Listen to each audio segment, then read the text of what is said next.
అందరికీ వందనాలండి. అపొస్తలుల కార్యములు 2వ అధ్యాయాన్ని చదువుకుందాము. పెంతెకొస్తు పండుగ దినము వచ్చినప్పుడు అందరూ ఒకచోట కూడియుండిరి.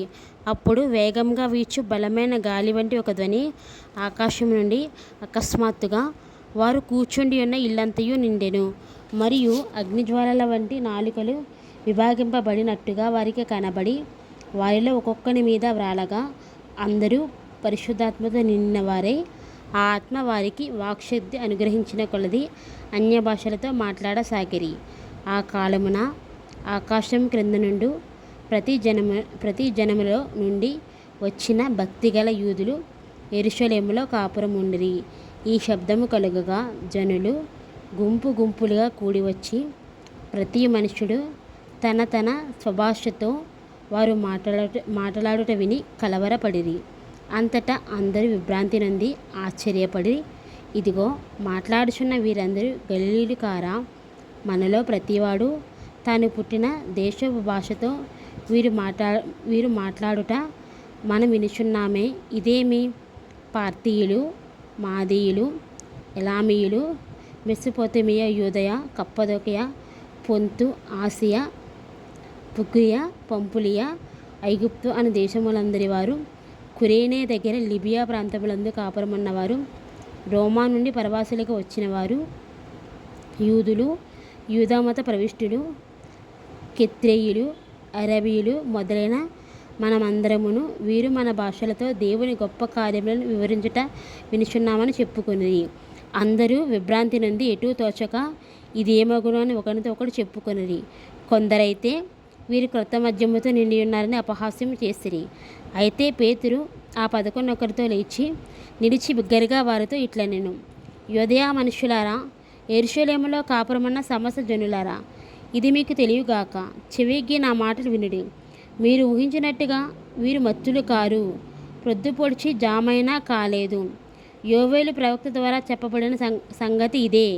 ఏమనగా, అంత్యదినముల యందు నేను మనుషులందరి మీద నా ఆత్మను కుమ్మరించెదను. మీ కుమారులను మీ కుమార్తెలను ప్రవచించెదరు. మీ యవ్వనులకు దర్శనములు కలుగును. మీ వృద్ధులు కలలు కందురు. ఆ దినములలో నా దాసుల మీదను నా దాసురాండ్ల మీదను నా ఆత్మను కుమ్మరించెదను గనుక వారు ప్రవచించెదరు.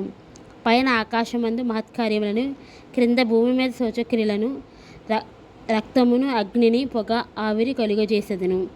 ప్రభువు ప్రత్యక్షమగు ఆ మహాదినము రాకమునుపు సూర్యుడు చీకటిగాను చంద్రుడు రక్తముగాను మారుదురు. అప్పుడు ప్రభువు నామమును బట్టి ప్రార్థన చేయవారందరూ రక్షణ పొందుదురు అని దేవుడు చెప్పుచున్నాడు. ఇశ్రాయేలులారా, ఈ మాటలు వినుడి. దేవుడు నజరేయుడగు యేసు చేత అద్భుతములను, మహత్కార్యములను, సూచక్రియలను మీ మధ్యను చేయించి ఆయనను తన వలన మెప్పు పొందినవానిగాను మీకు కనపరిచెను. ఇది మీరే ఎరుగుదురు. దేవుడు నిశ్చయించిన సంకల్పమును, ఆయన భవిష్యత్ జ్ఞానమును అనుసరించి అప్పగించబడిన ఈయనను మీరు దుష్టుల చేత సిలువ వేయించి చంపితిరి.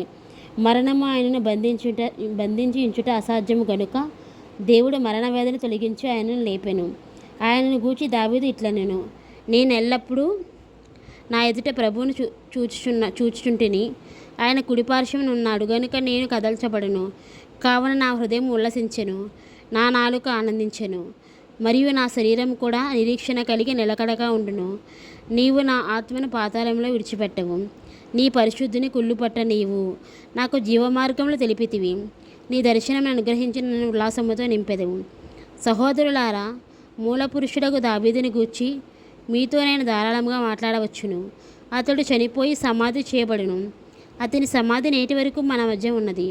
అతడు ప్రవక్త అయి ఉండెను గనుక అతని గర్భఫలంలో నుండి అతని సింహాసనం మీద ఒకని కూర్చుండబెట్టెదను అని దేవుడు తనతో ప్రమాణపూర్వకంగా ఒట్టు పెట్టుకున్న సంగతి అతడు ఎరిగి, క్రీస్తు పాతాళంలో విడవబడలేదని, ఆయన శరీరం కుళ్ళిపోలేదని దావీదు ముందుగా తెలుసుకొని ఆయన పునరుద్ధానం గురించి చెప్పెను.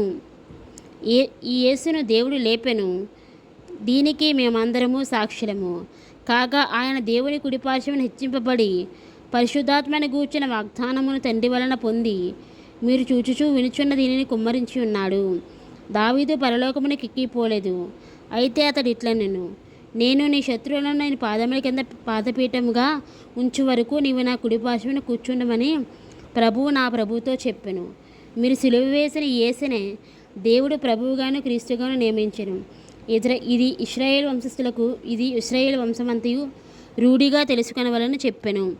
వారు ఈ మాట విని హృదయంలో నొచ్చుకుని, సహోదరులారా, మేమేమి చేతుమని పేతురును కడమ అపోస్తులను అడగగా, పేతురు, మీరు మారుమనసు పొంది పాపక్షమాపణ నిమిత్తం ప్రతివాడు యేసుక్రీస్తు నామమున బాప్తిజం పొందుడి, అప్పుడు మీరు పరిశుద్ధాత్మను వరమును పొందుదురు.